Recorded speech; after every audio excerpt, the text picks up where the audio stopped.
Good morning, students.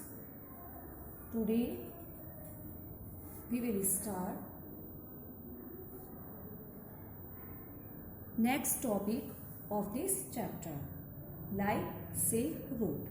आज हम इस चैप्टर में सिल्क रूट के बारे में डिस्कस करेंगे. ओके, प्रीवियस वीडियो में मैंने आपको बताया था किंगडम्स के बारे में, कौन कौन से ट्रेड हुआ करते थे. ठीक है, ट्रेडर्स कौन कौन से थे, कहाँ से हमें उनके बारे में इंफॉर्मेशन रिसीव हुई. लेकिन इस वीडियो में मैं आपको बताऊंगी सिल्क के बारे में, जो बहुत ही आज के टाइम पे फैशनेबल है और एंशिएंट टाइम में भी वो उस समय भी जो सिल्क था बहुत ज्यादा फैशनेबल था, रिच, उसे ऐसा माना जाए बहुत रिच. ठीक है, बहुत कॉस्टली, ग्लूजी था. ठीक है, और as well as it's smooth texture, और बहुत ज्यादा स्मूथ भी था. तो अब हम सिल्क के बारे में डिस्कस करते हैं. सबसे पहले हम पढ़ेंगे मेकिंग ऑफ सिल्क, कि ये सिल्क कैसे बनाया जाता है. सिल्क कैसे बनाया जाता है? ये बनाया जाता है द कुकुन्स ऑफ सिल्क वॉर्म्स, जो रेशम के कीड़े होते हैं. ठीक है, उनके कुकुन से बनाया जाता है, यानी कि धागों से. And spun into thread and then woven into cloth. ठीक है, जो ये रेशम ये कीड़े से बनाया जाता है, इसका धागा निकाला जाता है और फिर इसको कपड़े में, क्लॉथ में वेवन किया जाता है. समझ में आया? और ये जो मेकिंग ऑफ सिल्क की टेक्निक है, ये सबसे पहले कहाँ इन्वेंटेड की गई थी? चाइना में. ये चाइना वालों ने सबसे पहले सिल्क को कैसे बनाया जाता है ये बहुत जल्दी सीख लिया था, और ये टेक्निक ये चाइना से ही इन्वेंशन हुई है. ठीक है, चाइना वालों ने इस टेक्निक को सबसे पहले इन्वेंटेड किया था लगभग 7000 साल पहले, और उन्होंने इस टेक्निक को काफी सालों तक एक सीक्रेट रखा. उन्होंने इस टेक्निक के बारे में किसी को बताया भी नहीं. ठीक है, खुद ही खुद सिल्क बनाते रहे और वो खुद ही इसका ट्रेड करते रहे, बहुत ज्यादा रिच होते गए. ठीक है, तो इसमें लगभग 2000 साल पहले जो वीयरिंग सिल्क होता था वो बहुत ही फैशनेबल था. जो रूलर्स थे, जो रिच पीपल्स थे रोम में, वो लोग इसको वियर किया करते थे. ठीक है, इसको बहुत ज्यादा रिच क्लॉथ माना जाता था, बहुत ज्यादा क्लॉथ कॉस्टली. समझ में आया? तो आपको पता चला कि ये कहाँ इन्वेंटेड हुई थी? चाइना में. और चाइना वालों ने इसको क्या किया, काफी टाइम तक इसको सीक्रेट रखा. उन्होंने इस टेक्निक के बारे में किसी को बताया नहीं. लेकिन ऐसा होता है ना कि जो जब ज्यादा बहुत झूठ बोलता है तो उसका एक न एक दिन झूठ पकड़ा जाता है. ठीक है, तो ये चाइना वाले भी ज्यादा स्मार्ट बन रहे थे. तो एक दिन क्या हुआ, जो चाइना वाले लोग थे वहां से कुछ पीपल्स चाइना से on foot, horse back and on camels carried silk with their. तो जो चाइना से कुछ लोग उन्होंने क्या किया, वो पैदल चल चल कर या फिर घोड़ों पर, खच्चर पर, जो गधे होते थे उन पर सिल्क को कैरी करके, ठीक है, कैमल्स पर वो अदर कंट्रीज आने लगे. ठीक है, चाइना के कुछ लोग, उन्होंने ये सोचा कि अब हम अलग अलग देशों में जाएंगे तो हमें और ज्यादा इनकम होगी, बहुत ज्यादा कॉस्टली बिकेगा. ठीक है, तो जब चाइना के लोग बाहर आने लगे अदर कंट्री में इस सिल्क को लेकर, तो इनकी टेक्निक फिर क्या हो गई, अनसीक्रेट हो गई. ठीक है, इनकी टेक्निक के बारे में सबको पता चल गया, पब्लिक डोमेन में आ गई इनकी टेक्निक. ठीक है, तो the path they followed came to be known as the silk route. और जिस रूट से ये लोग आते थे, उन्होंने जिस रूट को फॉलो किया था वो सिल्क रूट के नाम से जाने लगा. समझ में आ गया? ये था सिल्क रूट. तो इस वीडियो में सिल्क रूट के साथ साथ आप किंग्स के बारे में पढ़ेंगे. एक फेमस किंग जिसने इन सिल्क रूट वालों को प्रोटेक्शन दी थी. ठीक है, तो समझ में आया सिल्क रूट क्या था? ये चाइना में इन्वेंटेड हुई थी. इसके बाद अगर वो यहाँ ओशियन से आते तो वहां डेंजरस होता है बहुत ज्यादा, ओशियन की जो यात्रा होती है. ठीक है, जहाज कभी भी डूब सकता है, तो इसलिए यहाँ से ये आए नहीं थे. इसके बाद कुछ समझ में आया? तो इसीलिए जो सिल्क था क्या था, ल्यूक्रेटिव प्रोडक्ट था चाइनीज एम्पायर का. क्या था? Lucrative product. आफ्टर दैट तो चाइनीज वालों ने ये सोचा कि अगर हम अदर कंट्रीज के राजाओं के साथ क्या करें, एक रिलेशनशिप बना लें, अच्छी सी ट्रेड रिलेशनशिप बना लें, तो उन्होंने तो इससे चाइनीज वालों को क्या होगा, बहुत ज्यादा इनकम होगी, ठीक है, उनको बहुत इनकम होगी तो वो बहुत ज्यादा रिचर होंगे, ठीक है। तो इन्होंने चाइनीज वालों ने सिल्क के साथ साथ और भी काफी चीजों का ट्रेड करना शुरू कर दिया, जैसे प्रीशियस स्टोन्स का, मेटल्स का, गोल्ड का, सिल्वर का, ठीक है। तो इन्होंने इसके साथ साथ और भी बहुत ज्यादा जो कॉस्टली होती थी इन चीजों का ट्रेड करना शुरू कर दिया। लेकिन चाइनीज वालों ने कुछ समय बाद चाइनीज वालों ने क्या किया, जो बहुत ज्यादा जैसे वेस्ट एशिया के किंग्स थे, ठीक है, ईरान में, इन्होंने इनके राजाओं को कि गिफ्ट भेजने शुरू कर दिए। क्या भेजने, गिफ्ट, सिल्क के, वो भी उन्होंने ईरान के राजाओं को, इन्होंने वेस्ट एशिया के राजाओं को क्या भेजने शुरू कर दी, सिल्क भेजनी शुरू कर दी, ठीक है। और जब सिल्क भेजनी शुरू कर दी इन्होंने, तो इसके बाद तो इनका जो ईरान से फिर कहीं और जाने लगी इनकी इंफॉर्मेशन, तो इसलिए इनकी टेक्निक तो बहुत ज्यादा क्या हो गई थी, अनसीक्रेट हो गई थी, हर जगह खुल गई थी, पब्लिक डोमेन में आ गई थी, क्योंकि चाइनीज वालों ने जब खुद ही अपना सिल्क ईरान और वेस्ट एशिया भेजना शुरू कर दी, तो वहां से कहीं और जाने लगा, इनके इंफॉर्मेशन दूर दूर तक जाने लगी, ठीक है। तो इसीलिए जो फैशन, ये जो सिल्क का फैशन है ना, ये तो ये काफी टाइम से ही बहुत ज्यादा फैशनेबल चला आ रहा है, ठीक है, बहुत ज्यादा ट्रेंड में है ये, और आज भी है, इसलिए इसको बहुत ज्यादा एक्सपेंसिव कहा जाता है। समझ में आया। और चाइनीज वालों ने जब इन्होंने अपने सिल्क भेजना शुरू किया, तो इन्होंने कुछ कुछ ऐसे ऐसे रास्ते अपनाए जो बहुत ज्यादा टफ थे, जैसे डेजर्ट वाले इन्होंने, ठीक है, डेंजरस रोड्स इन्होंने फॉलो की। तो वहां पे भी कुछ लोग ऐसे बैठे हुए थे, रोबर्स यानी लुटेरे, जो सिल्क रूट पे जाते थे ना उस समय सिल्क देने अदर देशों में, तो वो उनसे लूट लिया करते थे, उनसे पेमेंट मांगा करते थे कि आप लोग हमें पेमेंट दो, हम आपको तब जाने देंगे, यानी लूटपाट का डर रहता था, ठीक है, जब ये ईरान और अदर देशों में अपने सिल्क को भेजते थे। तो जब लूटपाट का डर रहता था, तो कुछ राजाओं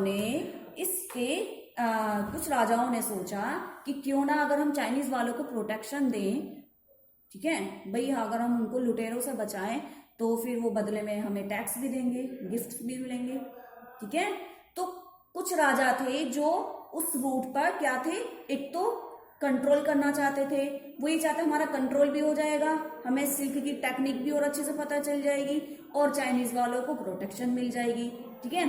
तो इसी में जो बेस्ट रूलर था, जो बेस्ट प्रोटेक्शन था देने वाला, वो थे best known of the ruler who control the silk root were the Kushan. Kushan वंश जो था, कुषाण किंगडम्स जो थी, वो इस पर कंट्रोल करना चाहती थी, इस पर कब्जा करना चाहती थी, और वो चाइनीज वालों को प्रोटेक्शन भी दे रही थी। तो बदले में during their rule a branch of silk route extended from Central Asia to the sea port at the mouth of the river Indus, from where silk was shipped westward to the Roman. समझ में आया भाई, उनको taxes मिले फिर Chinese वालों से, उनको गिफ्ट मिलने लगे, ठीक है। तो वो जो किंगडम्स और जो चाइनीज वाले जो थे वो रोबर से बचने लगे। समझ में आ गया। तो best known of the ruler कौन थे, जो सिल्क रूट पर कंट्रोल करना चाहते थे, कुषाण। इन्हें ये कभी ऐसा कहा जाता है कि ये चाइनीज ट्राइब थी, ठीक है। तो इनका जो कंट्रोल था कुषाण का, कुषाण किंगडम कहां से कहां तक फैली हुई थी, ये थी नॉर्थ इंडिया की, नॉर्थ वेस्ट इंडिया पे, जहां ये हमारा दिल्ली, राजस्थान, ये पाकिस्तान, ये जो अफगानिस्तानी वाला जो रीजन है, ये सब यहाँ पे कुषाण वंश का राज था, कुषाण किंगडम फैली हुई थी लगभग 2000 ईयर, ठीक है। बहुत ज्यादा पावरफुल थे, और इनके कुछ पावर सेंटर्स भी थे, जैसे पेशावर एंड मथुरा, और तक्षशिला भी इनके सेंटर में इंक्लूड थी। समझ में आया। तो इसलिए सिल्क रूट को क्या कहा जाता है, collectively known as silk road, ठीक है। अब अगर हम कुषाण वंश के ही, और जो कुषाण वंश था, जो कुषाण किंगडम्स थी, तो इन्होंने, आपको पता चल गया ना किसने इनको प्रोटेक्शन दी थी, कौन इस पे कंट्रोल करना चाहता था। तो उन्हीं के एक फेमस रूलर थे कनिष्क, जिन्होंने बुद्धिज्म को भी बहुत ज्यादा सपोर्ट किया है, ठीक है। इन्होंने अलग अलग, ये जानते थे कि चाइनीज वाले लोग हैं, ईरान के हैं, वेस्ट एशिया के हैं, ये सब अलग अलग फेथ रखते हैं अलग अलग गॉड में, लेकिन तब भी इन्होंने उन सब के लिए मन में बुद्धिज्म को अप्रिशिएट किया, बुद्धिज्म को बहुत ज्यादा सपोर्ट किया था। अब अगर ये है फेमस किंग, तो अभी आपने देखा कि सिल्क रूट के साथ साथ कौन थे फेमस किंग जो सिल्क रूट पर कंट्रोल करना चाहते थे, ठीक है। ये भी बहुत ज्यादा अपने साम्राज्य को फैलाना चाहते थे और इनका साम्राज्य फैला भी बहुत ज्यादा, समझ में आया। तो इसीलिए अगर हम कनिष्क के बारे में बात करते हैं तो कुषाण किंग थे ये कनिष्क, और इनका जो कुषाण का जो सारा साम्राज्य था वो सेंट्रल एशिया में था, जिसने बहुत सारे ट्रेड रूट को कंट्रोल करने का इनका मन था कि हम बहुत सारे जितने भी कॉस्टली वाले ट्रेड हैं इनको हम अपने अंडर करें, ठीक है। और पोर्ट्स पर भी and traders were charged significant fees to transport goods, और इन जितने भी ट्रेडर्स थे इन्होंने इनको सिग्निफिकेंट फीस भी चार्ज किया, इन्होंने इनको चार्ज करने लगे कि अगर कोई ट्रेड गुड्स को ट्रांसपोर्ट करता है, इंपोर्ट एक्सपोर्ट करता है तो उस पे उसके हिसाब से चार्ज लगेगा अकॉर्डिंग टू गुड्स, ठीक है। और इन्होंने लार्ज इशू किए गोल्ड कॉइन्स को, जिससे ये पता चलता है कि वो क्यों इतने ज्यादा धनी बने, ठीक है। एफ्लुएंट होते चले गए, फिर ये बहुत ज्यादा रिच होते चले गए। इसके बाद अब आप लोग जान ही गए हैं कि सिल्क रूट जो था वो बहुत ज्यादा एडवांटेज था when it came to trade and commerce. Commerce के अगर हम नजरिए से देखें, ट्रेड के उससे देखें तो सिल्क बहुत ज्यादा बेनिफिशियल था, ठीक है। गुड्स को कहाँ का एक्सचेंज किया जाता था, ईस्ट एंड वेस्ट के बीच में। अब जो कनिष्क थे इन्होंने बुद्धिज्म को बहुत ज्यादा स्प्रेड किया, महायान बुद्धिज्म को, समझ में आया। ये सिर्फ एक ही भगवान में विश्वास नहीं रखते थे, इन्होंने सिर्फ लॉर्ड बुद्धा को ही नहीं माना बल्कि हर फीलिंग्स को, हर राइट्स को जो इंसान में होनी चाहिए इंसान, तो उन्होंने उसको बहुत सपोर्ट किया, ठीक है। और बुद्धिज्म को किसने स्प्रेड किया था, आप लोग पहले भी पढ़ चुके हैं, अशोक ने बहुत सारा वर्क किया है स्प्रेड ऑफ बुद्धिज्म के लिए, बुद्धिज्म को स्प्रेड करने के लिए। और ये फेमस किंग रहे हैं कनिष्क, इन्होंने भी क्या किया था, वो one of the most famous king है स्प्रेड ऑफ बुद्धिज्म के लिए। इनका जो एम्पायर था वो गांधार से लेकर Kashmir to Varanasi in the south, ठीक है। और भी बहुत ज्यादा इनके एरिया थे, इनके कंट्रोल में इनका साम्राज्य बहुत ज्यादा फैला हुआ था। लेकिन जो कनिष्क थे ये एक बार एक ग्रेट बुद्धिस्ट मॉन्क, एक बुद्धिस्ट मॉन्क थे, बुद्धिस्ट साधु अश्वघोष, जिन्होंने बुद्ध चरित लिखी है, आप लोग ध्यान रखना इस चीज को, बुद्ध चरित लिखी थी, ये उनके कांटेक्ट में आए, ठीक है।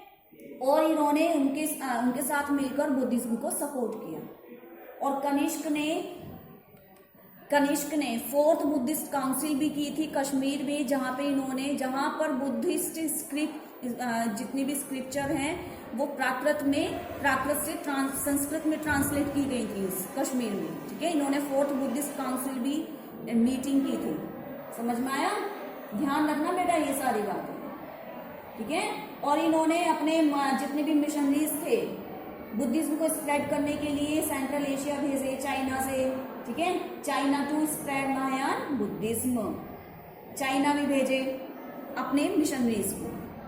इसके बाद कनिष्क ने Gandhara school of Greek Buddhist art and Mathura school of Hindu art, इनको भी बहुत ज्यादा इंक्रीज किया, क्योंकि यहाँ पर बुद्धिज्म की जितनी भी स्कल्पचर्स थी, जितनी भी पेंटिंग्स थी, जितनी भी वहाँ उनको इन्होंने बहुत ज्यादा अप्रिशिएट किया। इन स्कूल्स में बुद्धिज्म की जितने भी एविडेंस है वो देखने के लिए मिलते हैं, इनकी प्रेजेंस देखने को मिलती है, ठीक है। His greatest contribution to Buddhist architecture was the Kanishka stupa at Peshawar, और इनका सबसे महान योगदान क्या कहा रहा है बुद्धिस्ट आर्किटेक्चर में, आप पेशावर में कनिष्क स्तूप का, ठीक है। कनिष्क स्तूप में ये बुद्धिस्ट आर्किटेक्चर है, इसमें इनका बहुत ज्यादा कंट्रीब्यूशन रहा है, जो कहाँ पर है, पेशावर, समझ में आया। और बुद्धिज्म के बारे में आप लोग जानते ही हैं और अच्छे से, जब बुद्धिज्म महायान बुद्धिज्म बहुत ज्यादा डेवलप हो गया था, ठीक है।